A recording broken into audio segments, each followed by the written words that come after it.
There are moments when love feels like walking barefoot through broken glass.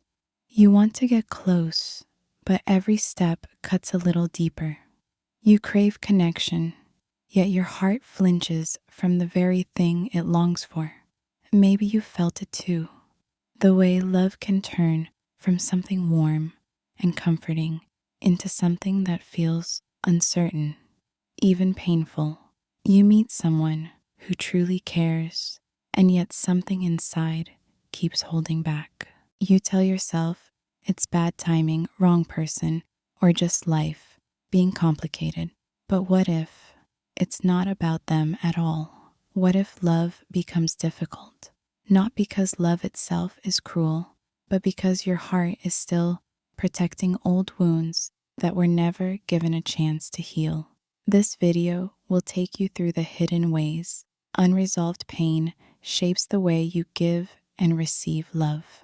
You'll understand why patterns repeat, why you attract certain people, and why deep down you fear the same kind of hurt you once promised yourself you'd never feel again.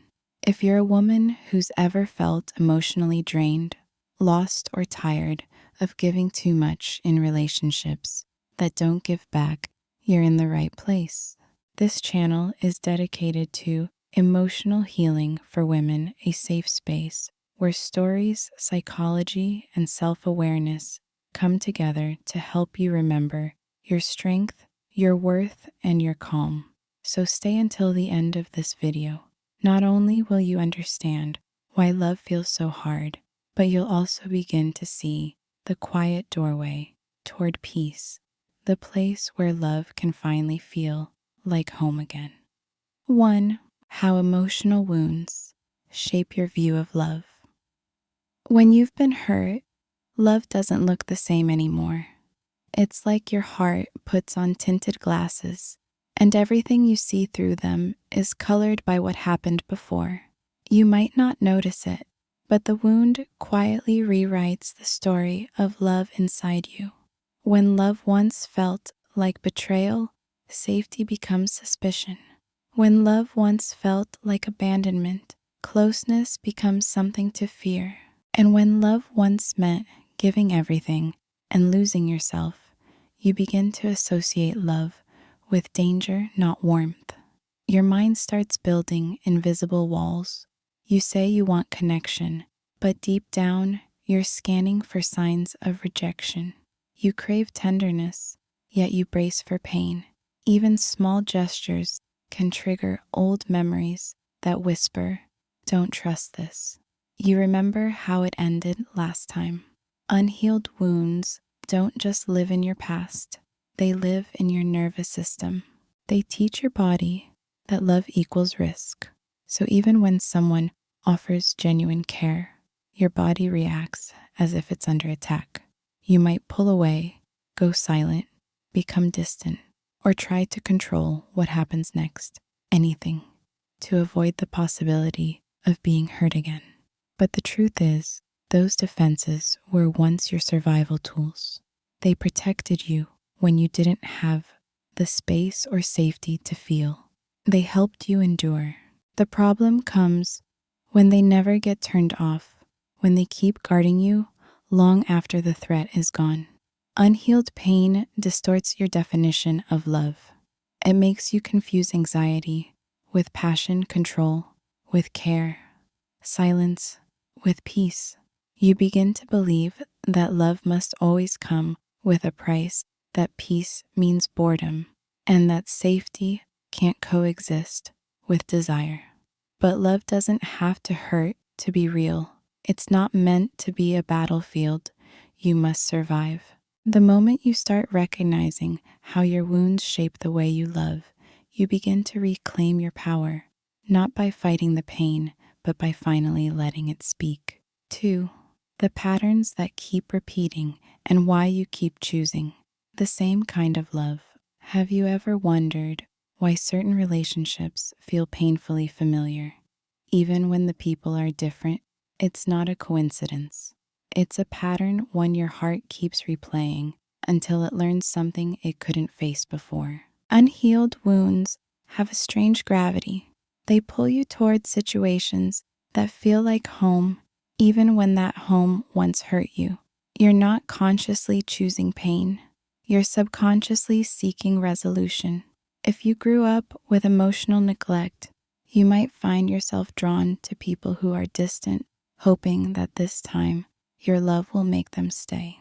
If you were constantly criticized, you might feel an invisible comfort around those who withhold approval because your mind knows how to survive in that atmosphere. If you were abandoned, you might fall for people who are unavailable because your heart is still trying to prove you are finally worth staying for. It's not weakness, it's an emotional echo. Your inner child keeps searching for the version of love that once broke you, not because it wants to suffer, but because it hopes this time it can rewrite the ending.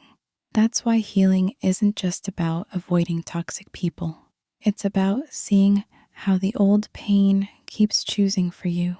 It's realizing that the person who triggers your deepest fear might also be mirroring the part of you that's still asking to be seen, held, and understood. The pattern breaks the moment you stop running from your pain and start listening to it. When you stop asking, why do they keep hurting me? And instead whisper, what part of me still believes this is love? Because love should not feel like waiting to be chosen. Love should not require you to shrink to be accepted. And when you heal the wound that keeps calling pain home, you finally make space for the kind of love that doesn't drain you, the one that nurtures your peace instead of testing your strength. 3. When love becomes a mirror, seeing your wounds reflected back at you. Every relationship is a mirror, not a perfect one, but one that reflects pieces of your inner world, the beautiful parts, the hidden parts, and especially the ones you try to avoid. When love touches an old wound, it doesn't create the pain, it reveals what's been there all along. That's why certain people seem to bring out reactions you didn't know you had. It's not that they made you insecure, jealous, or afraid. They simply uncovered the parts of you that were never allowed to speak. Someone's silence might echo your childhood loneliness. Someone's criticism might reopen the wound of never feeling enough. Someone's distance might trigger the ache of being unseen. It's not punishment, it's an invitation to look within and ask, what is this emotion trying to teach me? The problem is when pain resurfaces, most people run. They blame the partner, end the relationship, or build higher walls. It feels safer to start over than to face what the mirror shows. But when you run, the reflection follows because it's yours. Love is the most powerful mirror because it's intimate. It brings you face to face with your own fears, needs, and shadows. It shows you what still needs attention, the places where your heart is asking for tenderness, not judgment. This is why healing through love isn't always soft. Sometimes it feels like tearing apart everything you thought you knew about yourself. But that breaking is sacred. It's how the light gets in. When you stop seeing triggers as threats and start seeing them as messengers, love changes. You no longer react from pain. You respond from awareness. You no longer beg to be seen. You begin to see yourself. And when that happens, love becomes less about needing and more about sharing. You stop looking for someone to fix what's broken inside you. You start becoming the safe space your younger self always needed. That's the quiet transformation when love stops being a mirror of your wounds and starts being a reflection of your healing. 4. The fear of vulnerability. Why you push away the love you want most. There's a moment in every relationship where someone gets close enough to touch the parts of you that even you avoid. That's when fear arrives. quiet trembling, disguised as logic. You tell yourself, I just need space. You convince yourself that they're too much. But underneath, what you really mean is, this feels too real.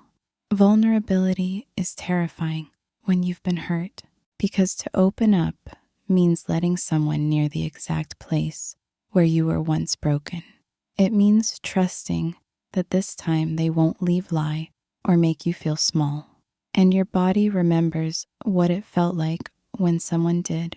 That's why when love starts to feel safe, you might suddenly pull away. You start overthinking, finding flaws, creating distance, anything to protect the softest part of you. You push away the love you crave most, not because you don't want it, but because your nervous system doesn't believe it's safe to receive. It's the paradox of healing. You long for connection, but your fear of pain keeps you alone. You want to be seen, yet you hide behind independence. You crave softness, but you armor yourself with control. And this is where many give up thinking. Love isn't meant for them, but love isn't the problem. Fear is. Not the loud kind that screams danger, but the quiet one that whispers, what if it happens again? Healing that fear isn't about forcing yourself to open. It's about teaching your body that safety can exist alongside love. It's about small, gentle steps, allowing closeness, noticing when you want to run, and staying present anyway. Vulnerability doesn't mean being unguarded. It means being real. It's the courage to say, this is me, scarred, scared, but still willing to try.